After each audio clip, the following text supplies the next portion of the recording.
a bit tongue-tied now. Maybe it's about it's the chocolate. Okay, coming here from the Philippines, about 2 days ago, landing here, I've been thinking about how I would work out my presentation given the 12 minutes. Bring your mic closer. Given the 12 minutes that we have. And this is a work that probably span about 10 to 15 years. Speaking about it in 10 minutes, or 12 minutes, it's really, really a big challenge.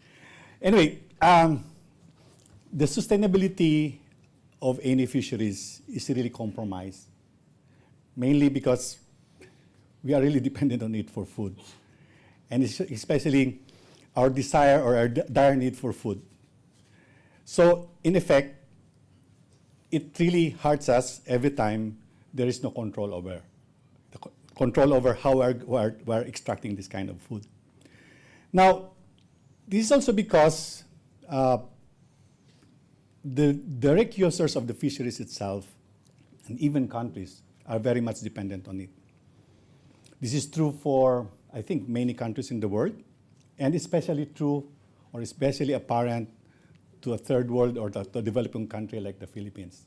So we are there, and those are the issues this is one of the big issues that we are trying to tackle.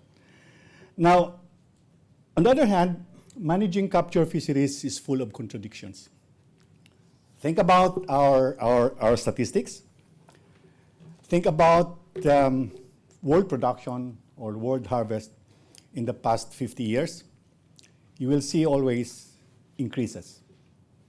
But think about the catch of each fisher. They are declining every year, especially the fishers in a country like mine.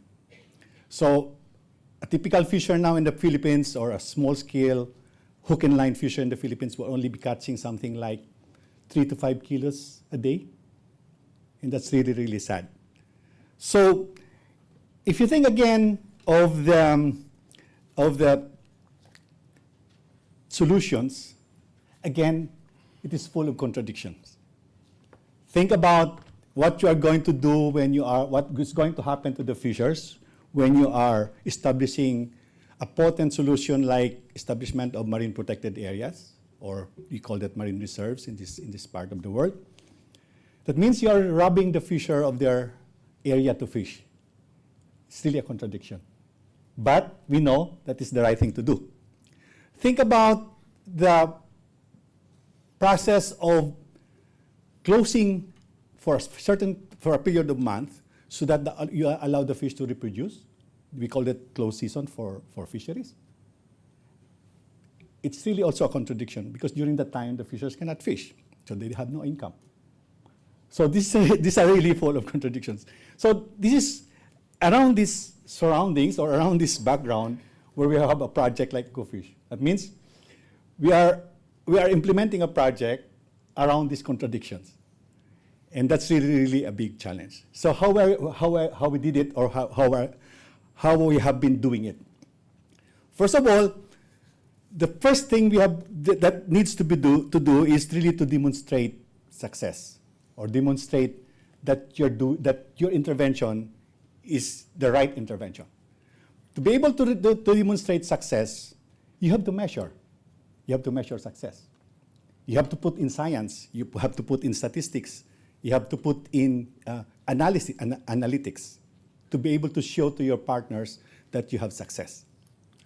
And in most cases, what we do, that we practically do, is that we do it together with our partners. We do it together with the community. Now, let me take you to a case in one of our establishment of our marine protected area. It's a place in the southern part of the Philippines. When we arrived there, the community has a protected area. But they established the protected area in a place where it's only sand at the bottom. Can you imagine that? Because the government at that time was giving an incentive for the communities or local governments to establish marine protected area, certain kind of money to get from it, or kind of budget as incentive. So this local government, this community, came up with that protected area just to get the incentive. So we came in with our biologists, with our divers, So what we did, first of all, is for us all together with the community partners, have something like this kind of boat with outriggers, much lower than that, and all of us clinging to the outrigger with our masks and slowly move along the place where there is the MPA for them to see that there's nothing down there. Then our biologists at the same time were moving around the island to find out where's the appropriate area for this marine protected area, where there are good corals, there are plenty of fish. So we did the same in that area. Again, 5 people on the right, 5 people on the left, and 5 people at the back, 5 people, around 20 people, taking on with the mask for them to see what's at the bottom of that ocean. So when we said that we have to move the MPA, or marine protected area, in that place, there was practically no objection. And that is a very simple science. No? A very simple science. See, so that's how and when we establish, we have to set up that baseline so that it will start people to measure their intervention after a period of time. And that's what we did also in that place. Now, this is practically where science comes in. Science was used to measure success or failure, but at the same time, the resulting information we used to inform the tweaking, the improvement of your management intervention. So you are using it to measure, but at the same time, you use it also to do your management. It's both ways. We have this case in one of our sites that we were able to measure for 5 years the harvest as well as the catch rates of the fishers, and it has shown increases in the past 5 years, even more, about 30% increase. So the fishers, the data, when you show it to the people, they will become happy because there is an increase. But when we looked at the details of those data, we found out that those increases went to the wrong people, to the fishers which have big fishing gears, big boats, big nets.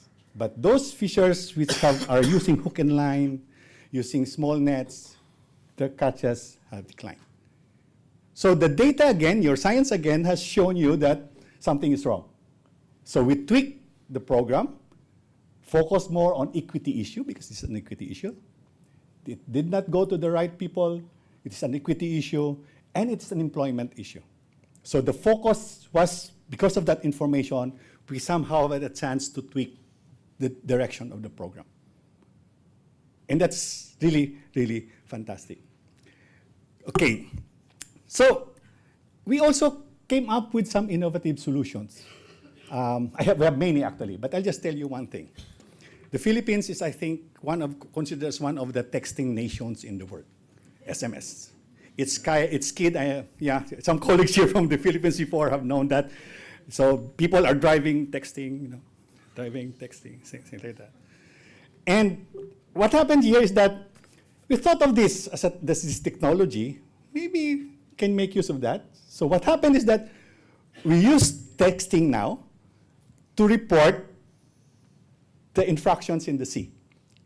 And these texts are relayed to the marine protected, to the Philippine National Police, the maritime group, for them to respond. That was the initial idea. But of course, the responding in the Philippines is quite difficult. There's not much the personnel are not that many for the police force. So, but the idea is to respond. So a simple SMS, the texter will is anonymous because he's not known. And of course, the report can be responded to. But the added value of that technology was that the PNP Maritime Group cannot probably respond, but through analytics, this information, as a crowdsourcing information, became the basis for them to reallocate the resources or their personnel where the hotspots are. So it became, again, very, very effective. So they have their budget, they can make use better of their budget because they can deploy the people in the right places. Okay, that's one. Now, another thing that I like to leave out here as some kind of a message is that we have used science a lot in our interventions. But since projects that we have been doing are development projects, there is an end, really, there is a cap really to the amount, to the level of science that you have to put in. That means not the level, the amount of science that you can place in. Because every time you increase your science, it will eat up the money you intended for the interventions. So the balancing act here has been very, very crucial for projects like what we are doing. And I have been doing that for the past 5 or 10 years, this balancing act all the time. Because we want science to convince the partners, the local governments, but at the same time, you cannot place too much money on science because you will end up spending your money to science and nothing for interventions. And lastly, we have to think that food security for fish, wildlife, caught fish, governments do not really, in general, especially in the developing countries, governments don't really understand or don't really think about or consider food security. Food production, yes, but security, until now, I don't think it is being thought of by the government. They just want to produce and produce fish, catch fish and catch fish, but not really about the sustainability of this resource. So we have still a big challenge before us. But again, we really have to do something about this. Because remember, the fishes are the last wild organisms that is being hunted for food on a large scale. It's only the remaining one. The others, have all gone extinct or getting into extinction. So if fish is gone, I think human beings are going to follow. Thank you.